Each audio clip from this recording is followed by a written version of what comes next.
Alright, this is a CVT guitar lesson for a CVT student of mine.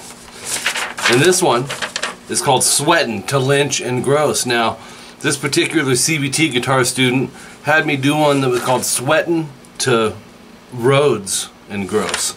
So you already know what it's about. I love it because it allows me the creative freedom to think like the guitar player, but he also wanted Mike Gross riffs, so it's like Mike Gross meets George Lynch style stuff. Love it. Randy and Lynch are similar in styles as it is, right? So the tuning for this is flat. My glasses are messed up, man. I won't even show you, they're so embarrassing. I may have to throw them on for some of these tabs. This first one, E minor. Most of them are E minor. They're obviously movable. But E minor is a common key, so you know the kind of the system. You get a CVT lesson every month from me, so subgrouping is going to be really key for this stuff. Working on solos.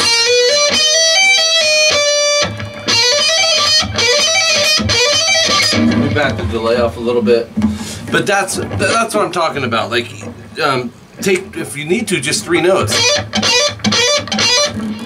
And then to add the next 3. And then add the descending part.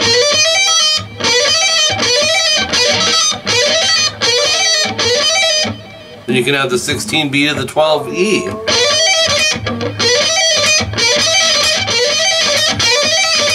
And by the way, I just can't emphasize how much I love doing these particular ones, because George Lynch was one of those pivotal guitar players, man, and he still is. The guy just keeps getting better and better. He's just so humble, he doesn't realize how good he is. But that's all right, George. We love you, man. So we're gonna go 12th fret on the B. We're gonna pick hammer to 13 and hammer to 16. We're gonna do the same thing on the high E string. But we're gonna go ascending, descending. Okay, so we're gonna go pick, hammer, pull, or no, pick, hammer, hammer, pull, pull. Now in your tabs, watch the pick directions, alright? And then 16B down, 12E up. That's a good chunk to get used to the riffing, you know. Eddie Van Halen, my hero, that's, you know, he played a lot like that.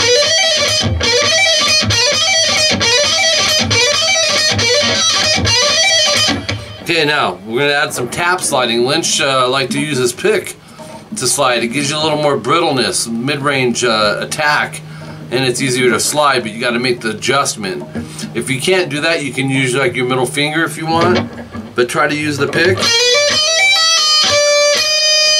Hammer 13E, hammer 16, and then take that pick. We're going to tap it, hold it like this. We need to get it sideways.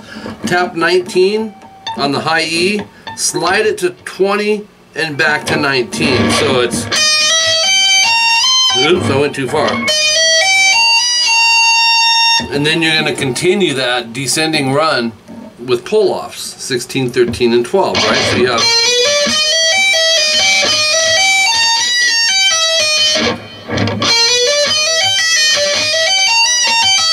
now you can adjust this way, you can adjust this way, you're going to have to experiment. So I have to do the tap slide section. I think I doubled up on that. So your first time through, and then back up. So you're doing it twice if you take it from the 12E. Now that in itself is another subgroup, right?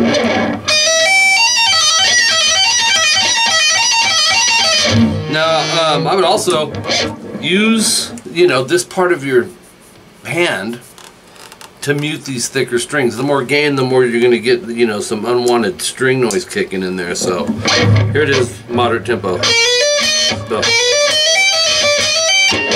let's do that again.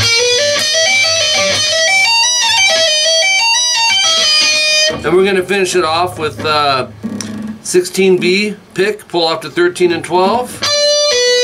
Slide to 9, hammer 10, 13, pull 10, pull 9, vibrato. So we have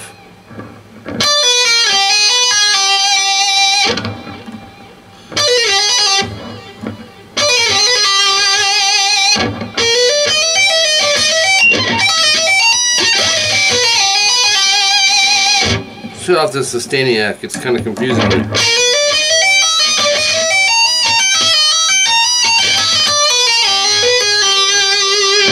That's the first one, alright? It's actually 1A. 1B is, what is that we got?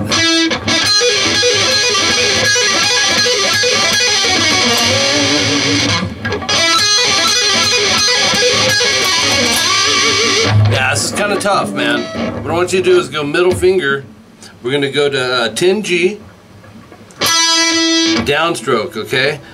Then 10B, same finger though. So we're going to knuckle shift down, upstroke, hammer 13, pull off to 10, pull off to 9, and then repeat that sequence 4 times. So another kind of, I think Eddie Van Halen, you know, with this thing, but Lynch as well.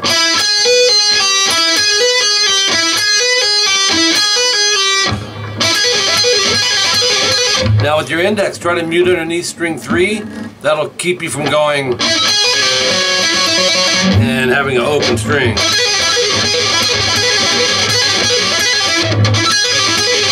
So your pick attack is, right? Now you could pick down on both. That sounds cool too. So experiment with both. You might even like it more. But it's good to get used to both those feels. And then, so I do that 4 times, and then I go 12, 10, 9 on the G and D, alternate picked.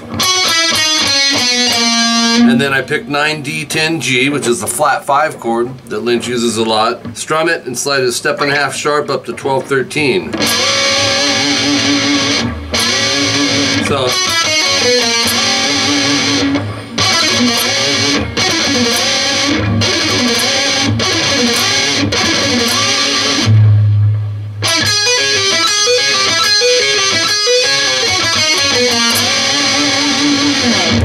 alright, let's move on. So that was 1B.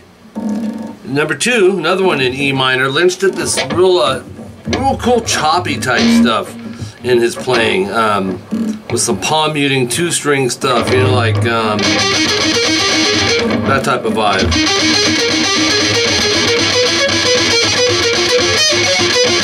Oops. Damn.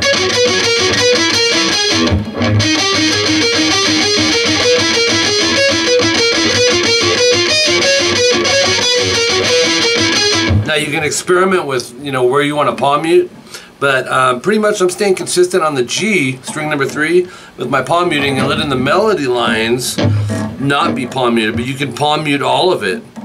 Actually, in your tabs, I have it as palm muting all of it, which it, you know, but it could be, it's more of a bounce technique, but this is another one that's similar to this that I did that I think I'm only palm muting every other. Now I would alternate pick this down up, so bar the 9th fret, G and B, we're going to kind of work it as a pivot.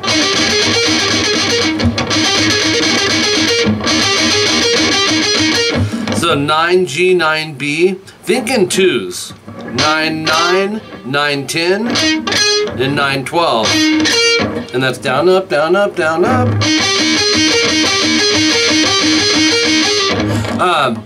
And think of it individually, you know, not chordally. Not, though you can do both, but you have more individual control. We are palm muting in this, so that does give you a little bit more of that control that you may be wanting in this riff.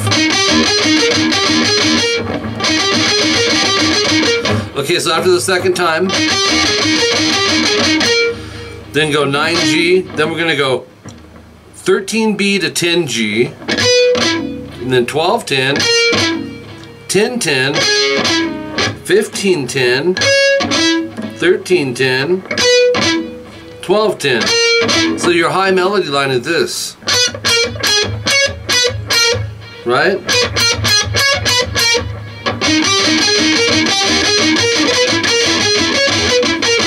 And then from there, your melody is, with our 11, G is going to be consistent. So that is starting on the melody line of 13B to 11G. Now every other note's going to be the 11G. So, okay, and then 12B, 11G, back to 13. So you got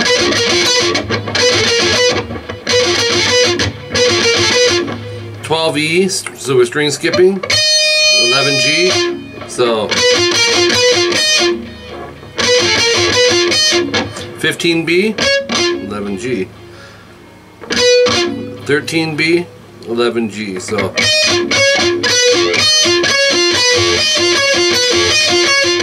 split them up, man. So we have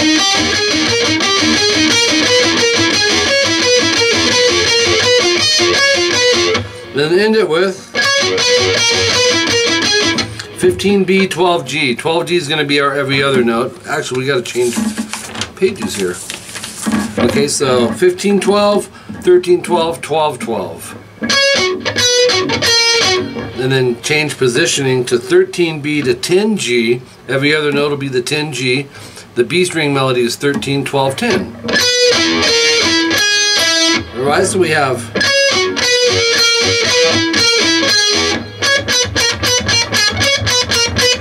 right?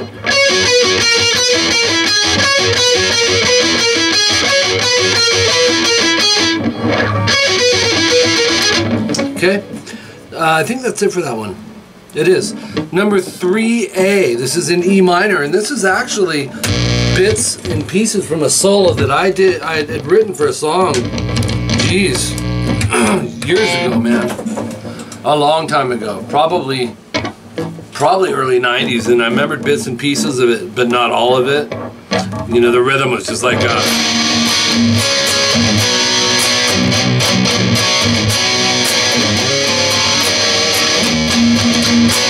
something like that. But anyways,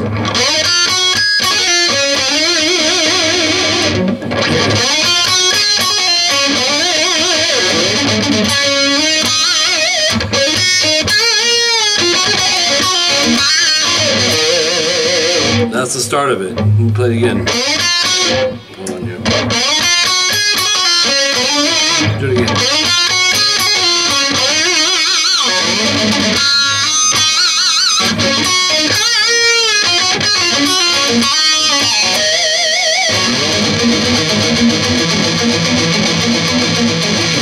Yep. So, let's break that down. That's the first, or the A section of the solo. So, like I said, if you want to goof around with the rhythm,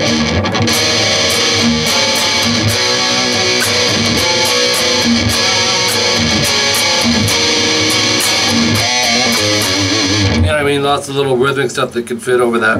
7G slide to 9. Watch your fingering on this. On the B string, go 7, 8, 10. And then we're going to do this little trill thing. 8B, hammer to 10, pull to 8 and 7. So 7G twice, slide to 9. Vibrato.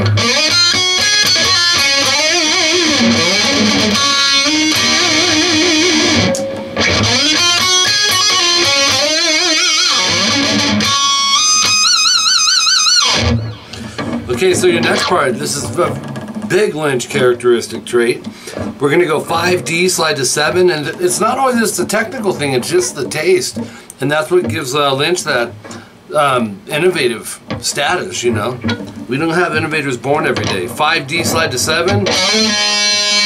And then we're going to go 7G up, 7D down, but we're going to palm mute the D. And you're going to do that 2.5 times. So it's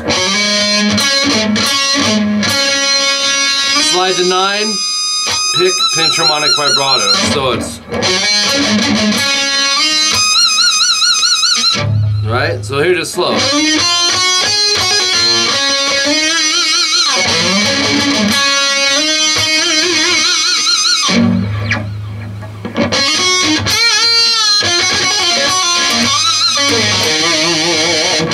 Okay, this next part goes like this.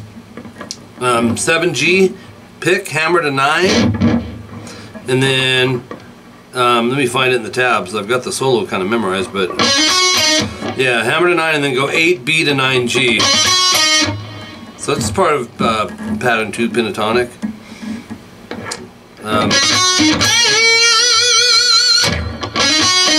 10B, bend, release, bend, vibrato. So we have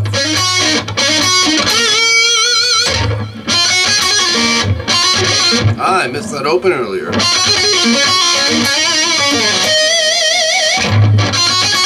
This is a kind of cool part here. On the B string, we're going to go alternate pick, 7, 8, 10, 8. And then hammer 10, pull 8, pull 7, and pull to open. So it's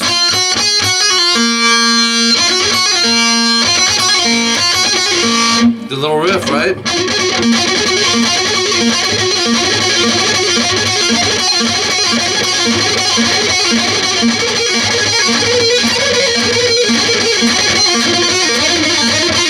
You know, you make little ideas out of that. 7G, 8B, pull off to 7, 7, 9, GD, 7G, slide to 9, vibrato. So it's